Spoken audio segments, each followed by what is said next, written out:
So alright guys, so finally आपके जोसा round 5 के बाद आपको कोई ना कोई किसी ना किसी कॉलेज में सीट अलॉट हो चुका होगा। तो आपको अब क्या करना है, फिजिकल रिपोर्टिंग करना है। ओके, तो फिजिकल रिपोर्टिंग में कौन कौन से डॉक्यूमेंट ऐसे हैं जो कि इंपॉर्टेंट है। अगर वो डॉक्यूमेंट मिसिंग होता है तो कहीं ना कहीं आपके सीट कैंसिल भी हो सकता है। ओके, सो ये सारे डॉक्यूमेंट की लिस्ट मैं इस वीडियो में बताऊंगा, सो वीडियो को लास्ट तक जरूर देखिएगा। ओके, और ये सारे डॉक्यूमेंट किस तरीके से बनेंगे, कहाँ से मिलेंगे, सब कुछ बताऊंगा वन बाई वन। ओके, इसके अलावा कोई भी डॉक्यूमेंट ऐसा नहीं होगा जो किसी भी कॉलेज में रिक्वायरमेंट हो। ओके, तो टोटल लगभग 19 से 20 डॉक्यूमेंट की लिस्ट है। सो इस वीडियो को अंत तक जरूर देखिएगा।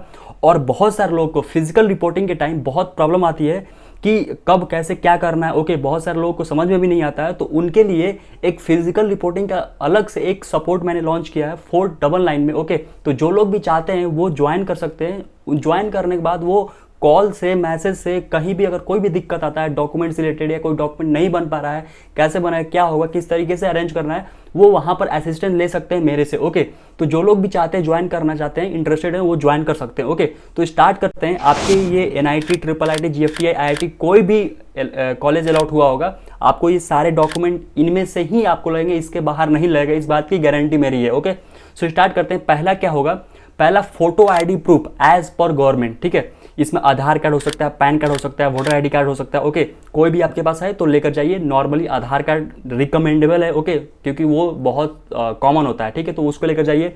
दूसरा चीज क्या है, passport size photo as given in JEE Main. JEE Main के रजिस्ट्रेशन के टाइम जो आपने फोटो दिया था वो चाहिए, और कितना चाहिए, 3 से 4 आप पासपोर्ट साइज फोटो बनवा के ले जाइए। ठीक है, अगर आप नहीं है तो कहीं ना कहीं उसका फोटो लिए होंगे तो फोटो से भी निकल जाता है। ठीक है, तो उसको निकलवा लीजिएगा।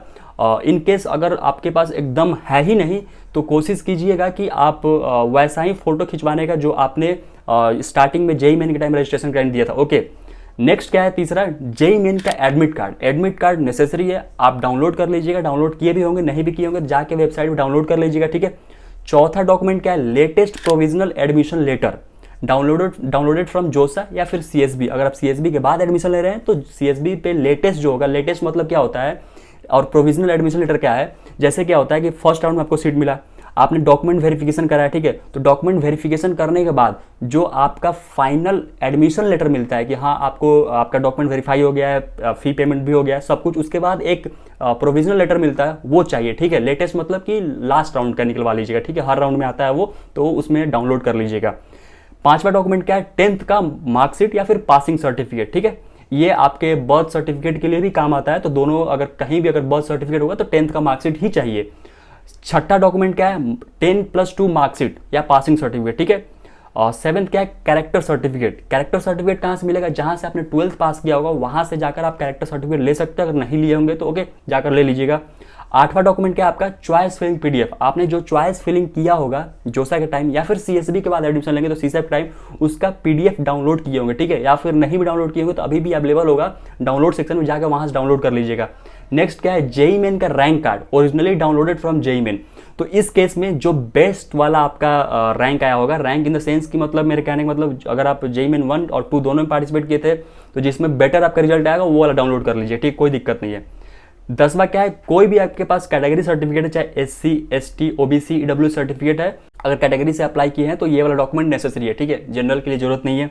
अब बात करते हैं 11 डॉक्यूमेंट क्या है, PWD सर्टिफिकेट इफ एप्लीकेबल। अगर आप PWD से भी अप्लाई किए हैं तो PWD सर्टिफिकेट चाहिए at the time of physical reporting. Okay, next क्या है, 12 document, cast validity certificate for student having caste certificate issue bye Maharashtra government. जो महाराष्ट्र गवर्नमेंट से है, मतलब कि महाराष्ट्र होम स्टेट है उनका, उनके लिए कास्ट वैलिडिटी सर्टिफिकेट चाहिए, नेसेसरी है, केवल महाराष्ट्र होम स्टेट वालों के लिए, बाकी किसी को नहीं चाहिए। ठीक है, तो ये ऑप्शनल है। नेक्स्ट क्या है, माइग्रेशन सर्टिफिकेट या फिर इसके जगह ट्रांसफर सर्टिफिकेट TC, जो कि जहां से आपने 12th पास किया होगा वहां से मिलेगा। ओके, नेक्स्ट क्या है, गैप सर्टिफिकेट। अगर आपने 12th के बाद ड्रॉप लिया है या फिर गैप किया है 1 साल 2 साल तो गैप सर्टिफिकेट नेसेसरी है। ओके, ये कैसे बनेगा, इस पर ऑलरेडी मैंने वीडियो बनाया हुआ है, तो जाकर आप देख सकते हैं। ओके, मेडिकल सर्टिफिकेट ऑलरेडी आपने बनवा चुका होगा। ओके, जोसा के टाइम ही बना होगा, उसी के टाइम आपने सीट मिला होगा तो उस टाइम इसको अपलोड भी किए होंगे, ये चाहिए। 16 क्या है, receipt of partial admission fee paid for जोसा और CSET। अगर आपने जोसा के बाद एडमिशन ले रहे हैं तो जो पार्शियल एडमिशन फी पे किए होंगे उसका रिसिप्ट चाहिए। सारे डॉक्यूमेंट का जो लिस्ट है मैं आपको PDF फॉर्म में नीचे अटैच कर दूंगा, तो वहां से जाकर आप ले सकते हैं। ठीक है, नेक्स्ट क्या है आपका, receipt of institute fee payment at institute online portal. ठीक है, कुछ केस में ऐसा होगा कि पार्शियल एडमिशन फी तो नेसेसरी है ही, उसके बाद भी आपको जब फिजिकल रिपोर्टिंग टाइम जाएंगे तो वहाँ पर जिस कॉलेज में लेते हैं आप NIT दुर्गापुर में एडमिशन लिया तो वहाँ पर मेंशन होगा कि इस केस में अगर आप जोसा के बाद एडमिशन ले रहे हैं तो आपको 80,000 पे करना है। तो उस 80,000 पेमेंट का जो रिसिप्ट होगा वो आपको लेके जाना है। या मान लेते हैं आप सीसर के बाद जा रहे हैं तो सीसर के बाद मान लेते हैं उसमें कुछ और पैसा लग जाता है, तो मान लेते हैं 40,000 पे करना है ऑनलाइन आपके इंस्टीट्यूट के वेबसाइट पे, ठीक है। तो 40,000 आपको पे करना होगा। ये सारा कुछ थोड़ा सा प्रोसेस कॉम्प्लेक्स होता है, कैसे क्या करना है। तो इसके लिए आप फिजिकल रिपोर्टिंग वाला जो आपका असिस्टेंस है, जो मैंने हेल्प डेस्क लॉन्च किया, वो आप ज्वाइन कर सकते हो। उसमें आप कॉल करके सारा कुछ पूछ सकते हैं, ठीक है, कैसे क्या क्या करना है। ओके, कोई भी डाउट होता है तो।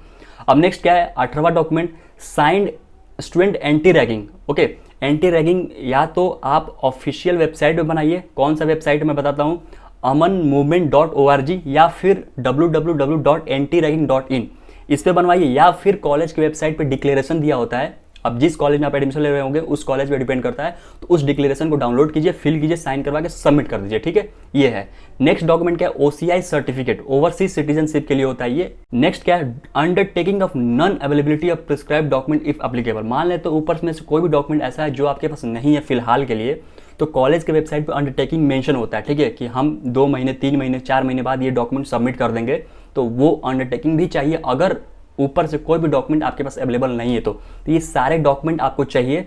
आई होप आपको अच्छे से क्लियर होगा। टोटल 20 डॉक्यूमेंट है। ओके, इसका लिस्ट ऑलरेडी मैंने एक डिस्क्रिप्शन में मैं दे दूंगा, वहाँ जाकर आप डाउनलोड कर सकते हैं ये कौन कौन से चाहिए आपको डॉक्यूमेंट। और कोई भी डाउट होता है तो आप हेल्प डेस्क ज्वाइन कर लिए, वहाँ पे जाकर आप पूछ सकते हैं, या फिर मुझे इंस्टाग्राम पे भी पूछ सकते हैं। Okay, so thank you so much for watching the video.